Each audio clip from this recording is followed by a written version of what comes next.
안녕하세요. 닥터 유 유태우입니다. 오늘의 주제는 소아자반증 완치 훈련입니다. 내 아이가 2세에서 11세까지 이때 이제 잘 걸리죠. 그리고 아들이 더 잘 걸립니다. 딸보다는요. 한 2배 정도 더 잘 걸리죠. 자반 하니까 이제 자반고등어 생각하시죠? 아니, 그 자반이 아니고요. 그러니까 붉을 자자입니다. 그래서 붉은 점, 이게 이제 소아 자반증이죠. 과거에는 참 희귀했어요. 굉장히 드문 병이었는데요. 요즘은 점점 증가하는 것 같아요. 소아자반증은요, 4개의 증상으로 이루어집니다. 가장 이제 흔한 게 이제 피부, 두 번째가 관절, 세 번째가 배, 복통이죠. 네 번째가 콩팥. 콩팥은 다른 말로 신장이라 그러죠. 이 4가지가 문제가 되는 게 이제 소아자반증인데요. 피부는 말 그대로 지금 자반이라고 그랬잖아요. 붉은 점, 조그만 붉은 점에서 시작이 돼요. 그러다 나중에 그게 이제 응어려져 가지고 점점 커지거든요. 그래서 우리가 이제 피멍이 들었다 그러죠. 피멍 들은 것 같아요. 이렇게 눌러도 처음에는 누르면 이제 싹 없어지는데요. 나중에는 눌러도 그냥 피멍이니까 그대로 남아있게 되는 거죠. 대개는 이제 다리에서 시작해서요, 엉덩이까지 가는 게 이제 보통입니다. 말 그대로 소아자반증이니까 피부에 자반이 있는 게 이제 가장 흔한 증세고요. 두 번째 증세가 이제 관절 증세입니다. 주로 이제 발목하고 무릎인데요. 발목이 아파요. 무릎이 아파요. 네, 관절통이죠. 그리고 붓기도 해요. 만지면 아프다고 하고 또 빨개지기도 하고. 이게 이제 두 번째로 흔하긴 한데, 다행히도 이건 며칠 가지 않습니다. 네, 그리고 뭐 후유증을 남기지도 않고, 네, 그래서 이제 보통 잘 모르기도 하죠. 뭐 조금 아픈데 다른 데가 아프니까 이걸 별로 이제 주의를 안 하게 되는, 네, 그런 증세이기도 합니다. 가장 이제 내 아이하고 부모가 어려워하는 증세가 이제 복통입니다. 배가 많이 아프거든요. 그리고 막 토해요. 그리고 설사가 나기도 하고요. 심한 경우에는 혈변, 그러니까 이제 배변할 때 혈액이 섞여 나오기도 합니다. 이제 가장 걱정되고 심각한 증세가 되는 거죠. 네 번째는요, 이제 콩팥의 병인데, 이게 이제 콩팥이 이제 손상이 와가지고 혈뇨가 일어나요. 근데 그 혈뇨가 눈에 띄는 그런 혈뇨도 있는 경우도 있지만 굉장히 드물고요. 보통은 눈에 보이지 않습니다. 그러니까 검사를 해야만 혈뇨가 보이기도 하고 또 단백뇨가 보이기도 하고 이 콩팥이 병이 생기기도 하죠. 이런 게 이제 소아자반증인데요. 소아자반증은 도대체 어떤 병일까요? 왜 생길까요? 네, 소아자반증은 혈관의 병입니다. 네, 혈관의 병. 그러니까 혈관의 병인데 혈관의 염증이 되죠. 그래서 혈관염이라고 합니다. 염증이 되니까 어떻게 돼요? 혈관벽이 약해져 가지고 출혈을 하죠. 네, 그러니까 피부에도 출혈을 하고, 아까 말씀드렸죠. 복통은 뭐겠어요? 장에서 출혈을 하고, 또 관절은 뭐겠어요? 관절 주위에서 출혈을 하고, 그 다음에 콩팥에서 또 염증을 일으켜서 출혈을 하고, 이게 이제 혈관염이 되는데요. 그 혈관은 우리가 이제 눈에 보이는 혈관 있죠. 뭐 여기 손에서도 눈에 보이고, 그 다음에 이제 우리가 현미경을 볼 수 있는 혈관 있죠. 그걸 모세혈관이라고 합니다. 이런 혈관들이 아니고요. 그래도 조금은 이제 작은 혈관이죠. 네, 그런 혈관들은 아니지만 작은 혈관들의 염증을 일으키는 병. 도대체 이 염증은 왜 생길까요? 네, 이 염증이 생기는 거는요, 우리가 이제 이물질이 내 몸에 들어오면은, 네, 그게 뭐 바이러스건 뭐가 이렇게 그 세균이 들어오잖아요. 그러면 우리가 면역 반응을 일으켜서 그걸 잡아먹죠. 네, 이 면역 반응은 이제 면역 세포 그리고 면역 글로불린 그러니까 이제 물질이 되겠어요. 면역 단백질이 공격을 해가지고 이물질 갖다 퇴치해내는데, 이 거꾸로 이 면역 반응이 나의 혈관을 공격하는 겁니다. 어떤 이유에서든지 혈관을 공격해서 혈관에 염증을 일으키는 거거든요. 네, 여기에 작용하는 게 면역 세포는 아니고요. 면역 글로불린 중에서 A라고 하는 겁니다. 면역 글로불린 A가 내 혈관을 공격해가지고 혈관염을 일으키는 거죠. 이건 또 왜 그럴까요? 이걸 이제 큰 카테고리로 자가 면역 질환이라고 합니다. 요새는 이제 이것도 과거에는 굉장히 드물었던 병이에요. 자가 면역 질환이라는 게. 근데 요즘은 이제 조금씩 자꾸 늘고 있죠. 네, 소아자반증도 자가 면역 질환 중에 하나라는 거죠. 아직 잘 모릅니다. 도대체 왜 이런 일이 생기는지 뭐 잘 모르는데 사전에 요인이 있기는 해요. 네, 이런 일이 있고 나서 그런 게 생긴다, 소아자반증이 생긴다, 이런 게 있기는 합니다. 그렇다고 이게 반드시 원인은 아닌데 원인은 이제 자가 면역이 원인인데 왜 그렇게 되는지는 모르는데 사전에 요인이 있다. 그 사전의 요인이 뭐냐면은 감염입니다. 감기, 네, 바이러스죠. 또는 뭐 세균 감염. 이게 이제 제일 흔한 원인이고요. 두 번째, 벌레 물렸을 때, 이랬을 때도 이 소아자반증의 사전 요인이 될 수 있고요. 내 몸에 어떤 물질이 들어왔을 때, 이게 뭐 먹는 음식이든 약이든 뭐 그럴 때도 그럴 수도 있고요. 다 그런 건 물론 아니겠죠. 그리고 뭐 예방접종을 맞았을 때, 그럴 때도 그럴 수 있습니다.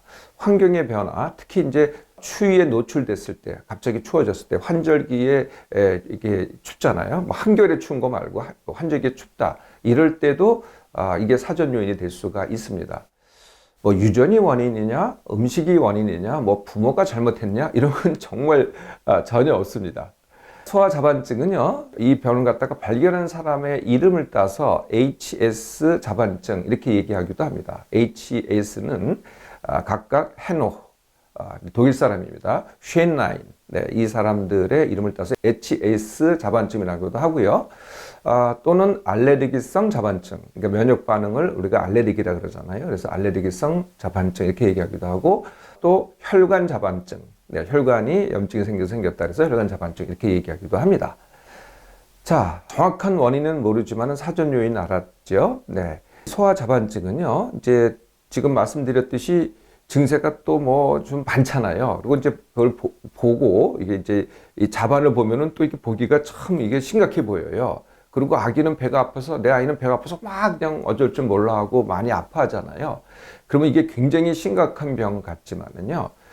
사실은 보기보다는 듣기보다는 심각한 병이 아닙니다.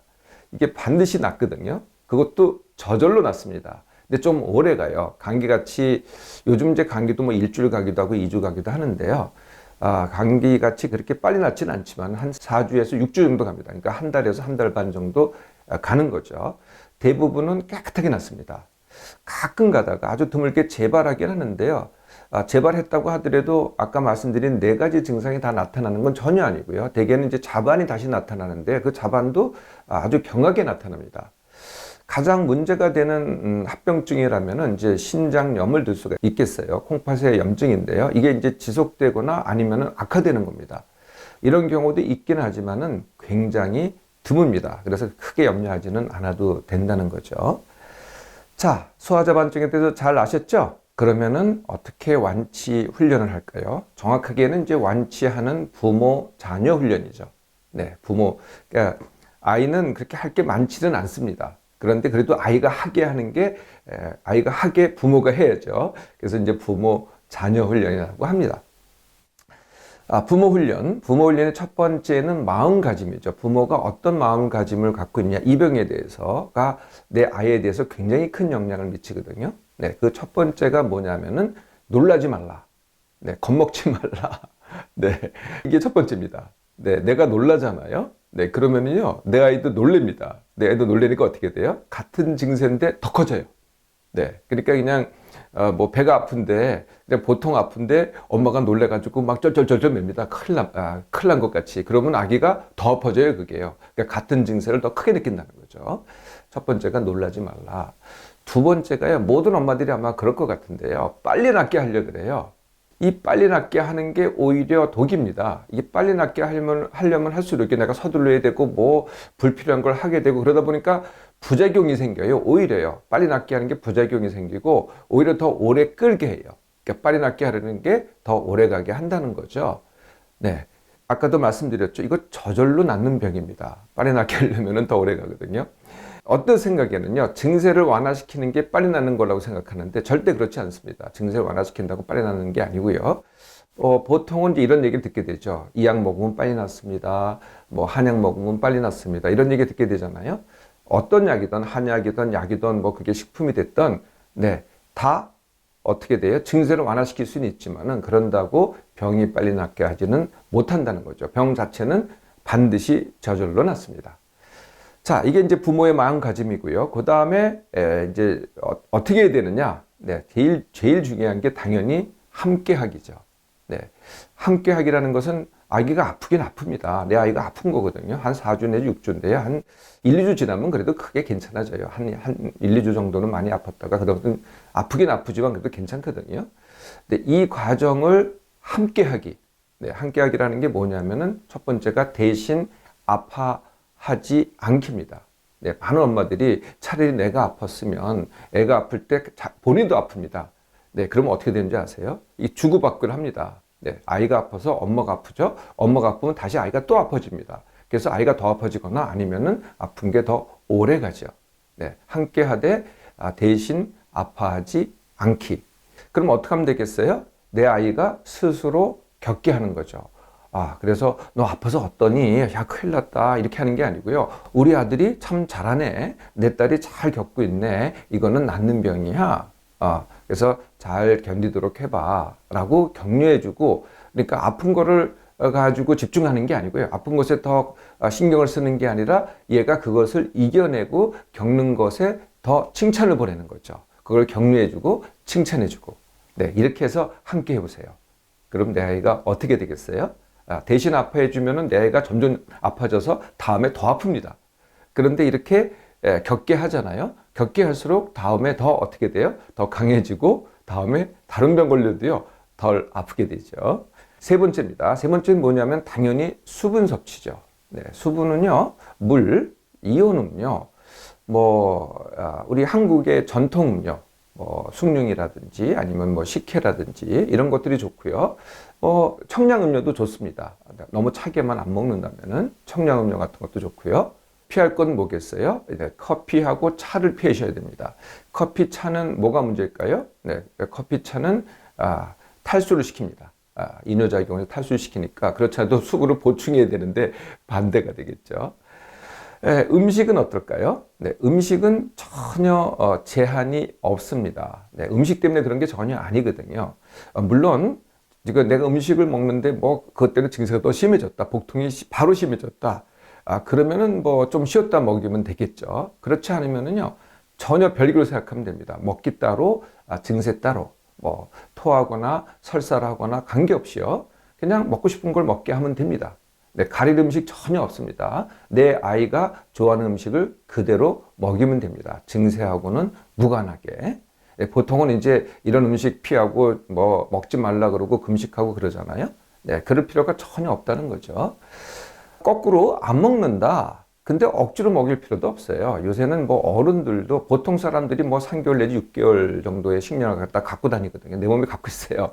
요새는 아이들도 그렇습니다. 내 아이도요, 몇 개월치, 적어도 1, 2개월치 식량을 갖고 있거든요. 그러니까 며칠 안 먹는다고 전혀 문제되지 않는다는 거죠. 안 먹는다고 너무 억지로 먹일 필요도 없습니다. 그러면은요, 이 통증이 심할 때는 또 어떻게 하면 될까요? 이게 이제 제일 어려운 문제라고 생각이 될 거예요. 통증이 심하면은요, 진통제 이용하시면 돼요. 복통이 심할 때는 타이레놀 또는 이제 배탈약이라 그러죠. 약국 가면 있습니다. 배탈약. 네, 그래서 배탈약을 사용해 보시고요. 이 관절통이 심하다. 그러면 소염 진통제를 사용하면 됩니다. 증세가 아주 심할 때, 그럴 때는 할 수 없겠죠. 병원을 이용하시면 됩니다. 수분 섭취를 전혀 못한다. 이건 문제가 되거든요. 그러면 이제 병원 가서 링겔을 맞는 거고요.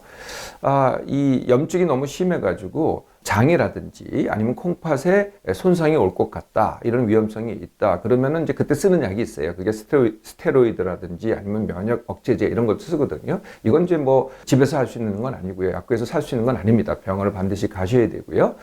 병원에서 의사 선생님들이 알아서 그것은 검사해서 해줍니다. 아까 잠깐 말씀드렸지만은 합병증으로는 이제 신장염이 있을 수 있다 그랬잖아요. 이것도 이제 대부분 다 완쾌가 되니까 근데 확인은 해야 돼요. 네, 그래서 완쾌 후에 몇 개월에 걸쳐서 확인 검사를 하면은 있었다고 한다면, 없었다고 한다면 얘기할 것도 없겠죠. 있었다고 한다면은 완쾌 후에 병원에서 이것도 검사를 받아서 확인하면 됩니다. 자, 소화자반증에 대해서 잘 아셨죠? 이름보다 또 증세보다는요, 하나도 심각한 병이 아닙니다. 감기 같은 병이라고 보시면 되고요. 감기보다는 증세가 좀 더 심하고 오래 가긴 하지만은 그냥 잘 낫는 병입니다. 네, 소화자반증 내 아이 함께 하셔서요, 잘 겪게 하면은 내 아이가 점점 더 강해집니다.